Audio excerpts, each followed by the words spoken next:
Pemirsa, kita kembali lagi di Mario Teguh Golden Way. Dan kita masih membahas tentang tidak mungkin tapi bisa. Saya mau bertanya ke Pak Mario Teguh. Ada beberapa hal yang selama hidup saya impikan aja dulu enggak. Tapi ternyata terjadi sekarang. Betul. Misalnya berdiri di samping Pak Mario. Saya mengimpikan duduk sebenarnya. Tapi di sini nggak ada ya. Tapi berdiri aja juga sebenarnya saya tidak pernah mengimpikan. Tiba-tiba saya ada di sini. Itu sesuatu yang menurut saya sesuatu yang tidak mungkin tapi terjadi. Gimana menurut Pak Mario? Pertanyaan yang baik sekali Mas Abdel. Sahabat-sahabat saya yang baik hatinya, kehidupan ini punya satu sifat yang menguntungkan kita.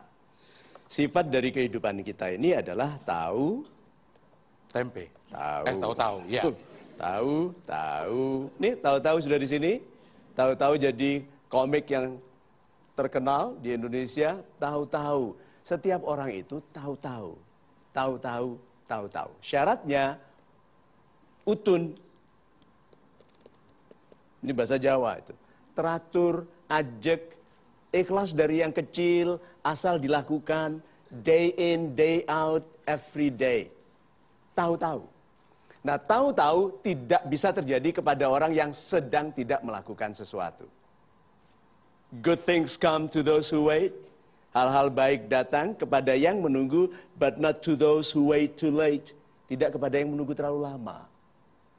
Jadi, orang-orang yang berhasil adalah orang yang sibuk selama menunggu.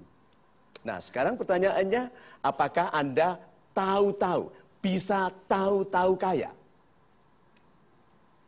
Berarti kalau orang mau tahu kaya, apa yang harus dilakukannya? Menghasilkan uang, menghasilkan nilai, melakukan sesuatu yang dibayar oleh orang lain.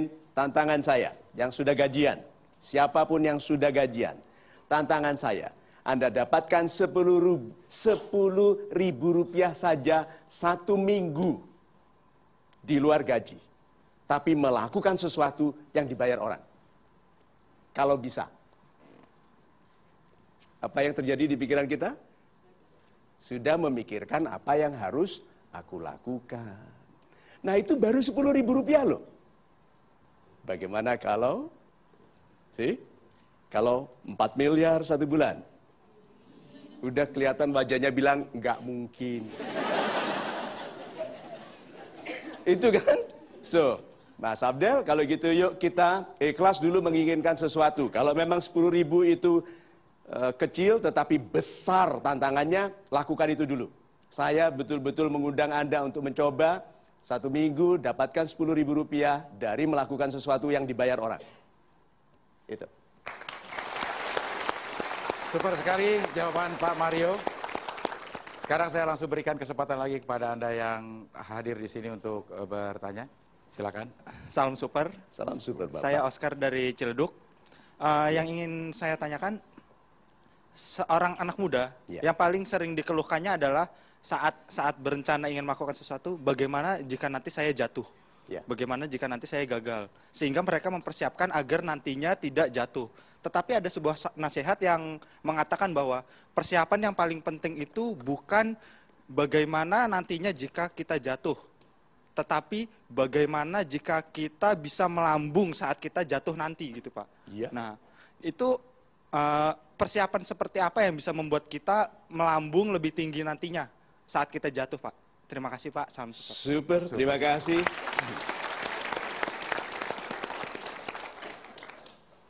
Mike Tyson. Siapa dia? Petinju. Oke, walaupun dia tidak lagi memegang juara dunia. Tetapi kalau saya, Mario Teguh, menantang Mike Tyson, berapa besar kemungkinan saya menang? 0 rupiah. 0%. Sejak kapan persentase ada rupiahnya? Ya. Kalau di DPR biasanya persentase rupiah ya. Saya calon anggota DPR ya. Oke. Ya. Berapa persen kemungkinan saya menang melawan Mike Tyson? Berapa persen? Atau nggak usah, 1% ini bersahabat sekali. Oke? Tahu nggak? Bahkan 0%. Kalau betul-betul Mike Tyson tidak ada pekerjaan dan mau melawan saya akan terima kesempatan bertanding melawan Mike Tyson karena saya pasti berhasil dikenal luas di seluruh dunia sebagai motivator yang kalah terlempar jauh, dipukul oleh seorang petinju hebat. Ya. Dan saya akan dipanggil ke Larry King. Larry King itu di interview, Mr. Tegu, tell me what made you so stupid? Gagal besar yuk. Gagal besar. Jadi orang kecil saja mengeluh karena kemungkinan gagal. Come on. Mana penghormatanmu kepada penciptaanmu? Coba. Baru pekerjaan kecil, gaji kecil, takut gagal. Come on. Inginkan yang besar, coba yang besar, dan kalau gagal, lebih terhormat orang gagal karena mencoba sesuatu yang besar. Persiapan terbaik untuk gagal itu adalah kesediaan untuk gagal. You will once or twice fail. Terima, ini caranya ya. Terima bahwa saya akan gagal dan kalau gagal saya move on. Orang yang tidak menerima kemungkinan gagal, galaunya lama. Padahal argo kehidupan berjalan terus. Dia berhenti meratapi kegagalan.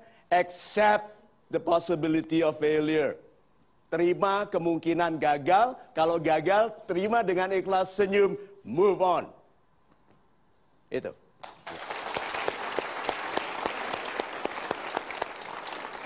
Begitu Oscar jawabannya. Jadi besok silakan tantang Mike Tyson. Ya. Dan di hari berikutnya, saya akan mengibarkan bendera kuning di depan rumah Pak. Ya. Baik, sekarang waktunya untuk polling. Silakan Anda persiapkan alatnya. Kita akan sama-sama ikuti polling. Dan apa yang akan Anda jawab, pertanyaannya akan disampaikan oleh Pak Mario Teguh. Dan akan dibaca oleh saya. Apa yang akan Anda lakukan untuk merasa damai dengan cita-cita Anda yang Anda rasa terlalu tinggi? A. Menurunkannya supaya lebih pasti tercapai. B. Tidak menetapkan cita-cita apapun supaya tidak kecewa. Mungkin maunya ke cewek. C. Tetap bercita-cita tinggi tapi minta jimat anti gagal. Ya, silakan dijawab pollingnya A, B, atau C. Kita akan segera mengetahui apa saja jawaban Anda, berapa banyak A, berapa banyak B, dan berapa banyak C. Namun kita harus break dulu, nanti kita akan kembali lagi. Tentunya tetap di Mario Teguh Golden Ways. Tapi tingkatkan kualitas pribadi supaya pantas bagi cita-cita yang tinggi. Masuk akal? Tadi saya diajarin, kalau nunjuknya itu bukan dari bawah begini.